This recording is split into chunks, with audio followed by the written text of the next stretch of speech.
আজকে আপনাদের কি কর্মসূচি ছিল? নমস্কার। আজকে আমাদের ভারত জাকাত মাঝি পারগানা মহল ঝাড়গ্রাম জেলার ডিএফও সাহেবের কাছে আমাদের কর্মসূচি স্মারকলিপি প্রদানের একটা কর্মসূচি ছিল।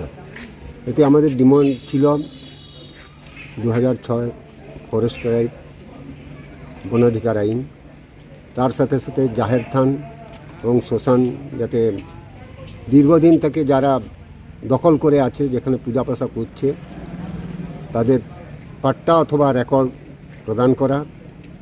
তার সাথে সাথে যারা দীর্ঘদিন থেকে বসবাস করে আছেন ফরেস্টে, চাষ আবাদ করে আসছেন, এখন পর্যন্ত তাদের যাদের পাট্টা নেই তাদের পাট্টা দেওয়া হোক।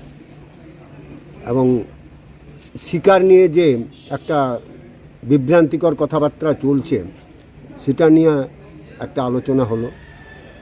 শিকার নিয়ে কি বিষয়টা একটু যদি? শিকার নিয়ে বারবার প্রতিবারে শিকারের সময় হলে বলা হয় যে আদিবাসীরাই বন্যপ্রাণী হত্যা করে। আমরা তো দেখছি এখনও আদিবাসীরা যেসব বন্যপ্রাণী হত্যা করছে এর মিথ্যা ওদের অজুহাত দেওয়া হচ্ছে। আমরা তো দেখলাম কয়েকদিন আগে এখানে একটা হাতি মারা গেল।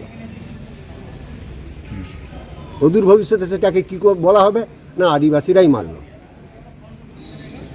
এইসব ব্যাপার নিয়ে আর আদিবাসীরা হাতি ঠাকুরকে ঠাকুরের সম্মান দেয়। তার সাথে সাথে যেটা দীর্ঘদিন থেকে যেসব মানুষ ফরেস্ট এরিয়ায় চাষাবাদ করে আসছেন তাদের যাতে অবিলম্বে পাট্টা দেওয়া হয়, এইসব নিয়ে আলোচনা হলো।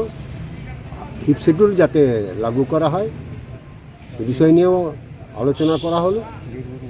এবং যাতে আমাদের